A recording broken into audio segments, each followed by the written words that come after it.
Bahkan anjing yang sama juga mendeteksi aroma mayat di pakaian milik Mark dan pick-up truk miliknya. Ternyata terus mencoba mencari alasan agar bisa keluar dari rumah ayahnya malam itu juga. Foto itu memperlihatkan Mark dengan kondisi yang dianggap sangat memalukan dan aneh. Dan menurut keluarga, Dylan juga sempat melihat foto-foto tersebut.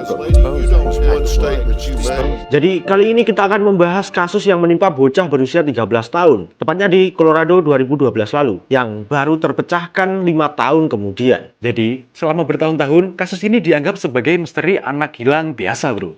Dan sampai akhirnya polisi mulai sadar bahwa kemungkinan Dylan Redwine tidak pernah keluar hidup-hidup dari rumah ayahnya, Mark Redwine. Tahu nggak, bro, awal mula kasus ini gimana? Coba jelasin awal mulanya, biar kita sama-sama paham, bro. Jadi, kasus ini bermula ketika pengadilan Colorado mengharuskan Dylan untuk tetap melakukan kunjungan ke rumah ayahnya setelah kedua orang tua resmi bercerai. Saat itu kondisi keluarga mereka memang sedang kacau. Elaine Hatfield dan Mark Redwine masih berebut hak asuh atas Dylan dan kakaknya Corey Redwine. Hubungan keduanya juga sangat buruk. Tapi karena pengadilan tetap mewajibkan adanya kunjungan keluarga, akhirnya Elaine tidak punya pilihan lain selain mengizinkan Dylan pergi menemui ayahnya. Dengan itu, tanggal 17 November 2012, Dylan pergi menggunakan pesawat dari Monumen menuju Durango, Colorado untuk tinggal beberapa hari bersama ayahnya. Jadi sebelum keberangkatannya, ibunya sebenarnya sudah merasa ada yang aneh. Dylan terlihat tidak nyaman. Bahkan 1 jam sebelum berangkat, Dylan sempat mengatakan sesuatu yang terus diingat ibunya sampai hari ini. Bolehkah aku nggak pergi? Aku nggak nyaman di sana.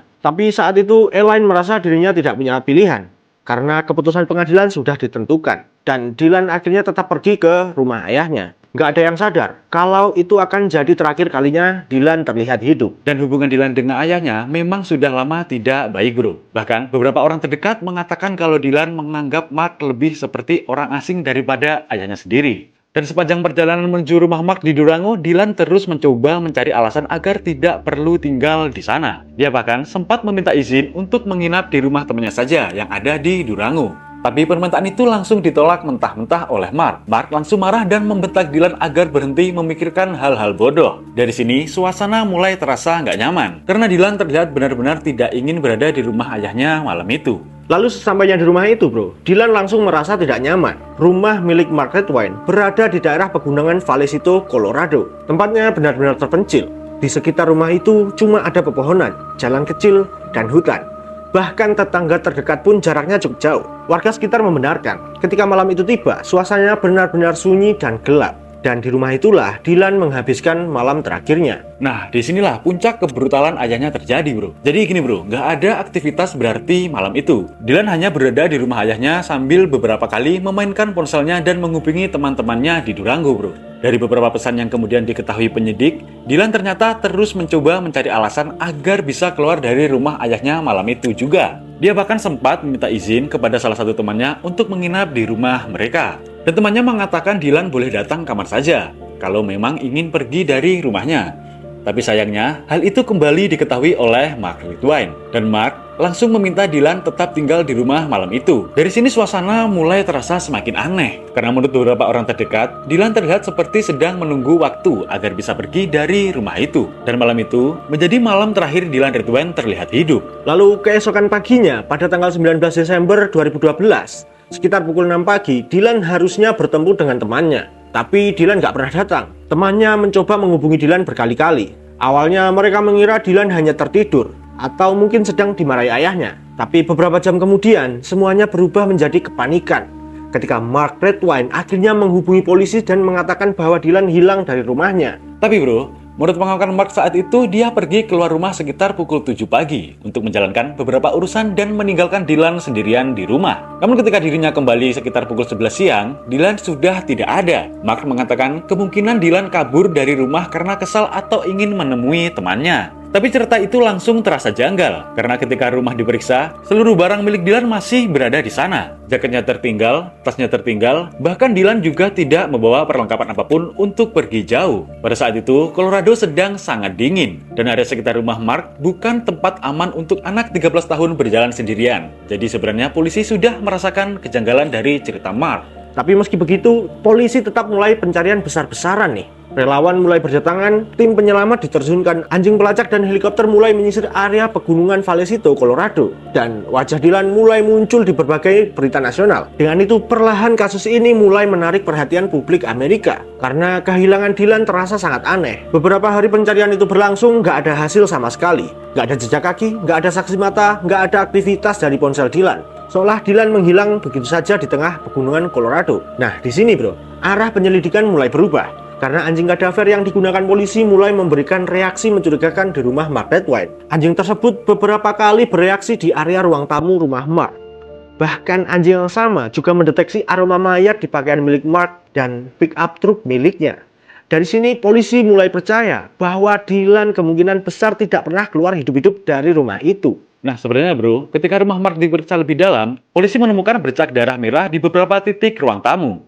Darah tersebut ditemukan di karpet, sofa, hingga bagian bawah furnitur rumah. Jumlahnya memang nggak terlihat besar, tapi cukup untuk membuat penyidik yakin bahwa sesuatu yang serius terjadi di rumah itu pada malam Dylan menghilang. Dan semakin lama kasus berjalan, semakin banyak orang mulai mencurigai Mark Redwine itu sendiri. Karena gini bro, selama proses pencarian Dylan, sikap Mark dianggap sangat aneh. Di depan media, dia terlihat seperti ayah yang sedih dan khawatir. Bahkan beberapa kali tampil di televisi sambil mengatakan bahwa dirinya juga ingin Dylan segera ditemukan. Tapi di sisi lain, penyidik mulai menemukan fakta bahwa hubungan Mark dan Dylan memang sudah lama tidak baik. Nah, ternyata ada satu rahasia besar yang diketahui Dylan tentang ayahnya sendiri. Jadi, beberapa bulan sebelum Dylan menghilang, kakaknya yaitu Corey Redwine menemukan foto-foto fetis pribadi milik Mark di komputer rumahnya.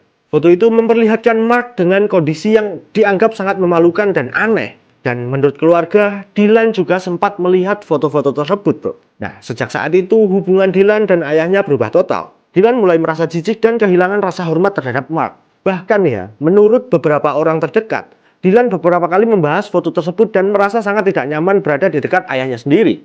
Menurut penyelidik, malam ketika Dylan tiba di rumah ayahnya, topik mengenai foto tersebut kembali dibahas. Dan dari situlah pertengkaran besar mulai terjadi. Dylan disebut kembali menyinggung foto memalukan milik ayahnya. Dan hal itu diduga menjadi pemantik ledakan emosi Mark Redwine. Pertengkaran itu kemudian berubah menjadi kekerasan. Dan setelah malam itu, Dylan tidak pernah terlihat lagi.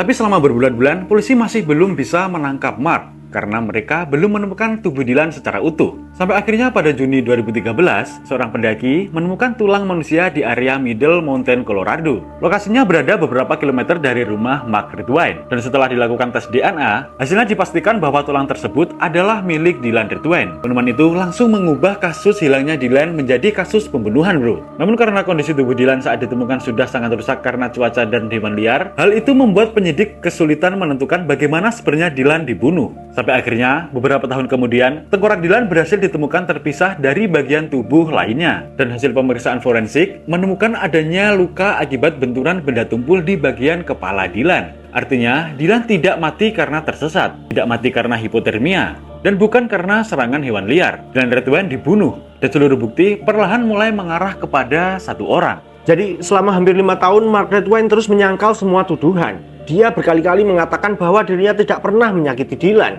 Dia sampai tampil di wawancara televisi, menghadiri proses pencarian, dan mencoba meyakinkan publik bahwa Dylan kemungkinan hanya kabur dari rumah. Tapi semakin lama, cerita Mark mulai runtuh satu persatu. Sebenarnya bro, selama bertahun-tahun, penyidik diam-diam terus menyusun semua potongan kasus ini. Mereka memeriksa ulang timeline Mark, menganalisa lokasi penemuan ulang Dylan, dan mempelajari bagaimana tubuh Dylan bisa berpindah ke area Middle Mountain, Colorado yang sangat terpencil. Polisi percaya, setelah pertengkaran besar malam itu dan berubah jadi kekerasan, tubuh Dylan kemudian dipindahkan menggunakan pick-up truk miliknya menuju area pegunungan untuk menghilangkan jejak. Dan selama bertahun-tahun, Mark hidup seolah tidak terjadi apa-apa. Sampai akhirnya pada tahun 2017, Grand Jury Colorado resmi mendakwa Mark Redwine atas pembunuhan anaknya sendiri. Saat berita penangkapannya muncul, kasus ini langsung kembali mengguncang publik Amerika. Karena selama ini, banyak orang mengikuti kasus Dylan sebagai misteri anak hilang. Tapi kenyataannya jauh lebih mengerikan. Anak berusia 13 tahun itu ternyata tidak pernah benar-benar hilang. Dia dibunuh oleh orang yang seharusnya melindunginya, yaitu ayahnya sendiri, bro. Selama proses persidangan,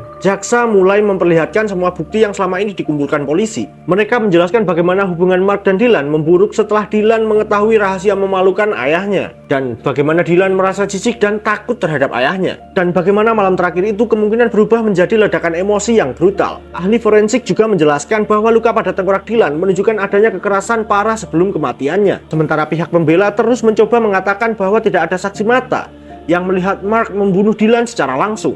Tapi jumlah bukti tidak langsung dalam kasus ini terlalu banyak untuk diabaikan. Dan semakin persidangan ini berjalan, semakin jelas bahwa seluruh arah kasus ini hanya menuju satu orang, Mark Redwine. Dan akhirnya pada tahun 2021, setelah hampir 9 tahun sejak Dylan menghilang, Mark Redwine resmi dinyatakan bersalah atas pembunuhan Dylan Redwine. Pengadilan menjatuhkan hukuman 48 tahun kepada Mark. Dan di momen itulah kasus yang selama bertahun-tahun dipenuhi misteri akhirnya benar-benar terungkap, bro. Namun sampai hari ini, bro, satu hal yang paling menghancurkan dari kasus ini bukan hanya tentang bagaimana Dylan dibunuh, tapi tentang fakta bahwa sebelum semuanya terjadi, Dylan sebenarnya sudah mencoba memberitahu bahwa dirinya tidak nyaman berada di rumah ayahnya. Dia sudah meminta untuk tidak pergi, tapi tidak ada yang benar-benar menyadarinya bahwa itu adalah permintaan tolong terakhir dari seorang anak berusia 13 tahun. Dan malam ketika Dylan masuk ke rumah terpencil di pegunungan Colorado itu, tidak ada seorang pun yang tahu bahwa dirinya tidak akan pernah keluar hidup-hidup lagi. Dari kasus ini kita bisa petik satu hal, orang terdekat kita bisa saja menjadi ancaman yang nyata.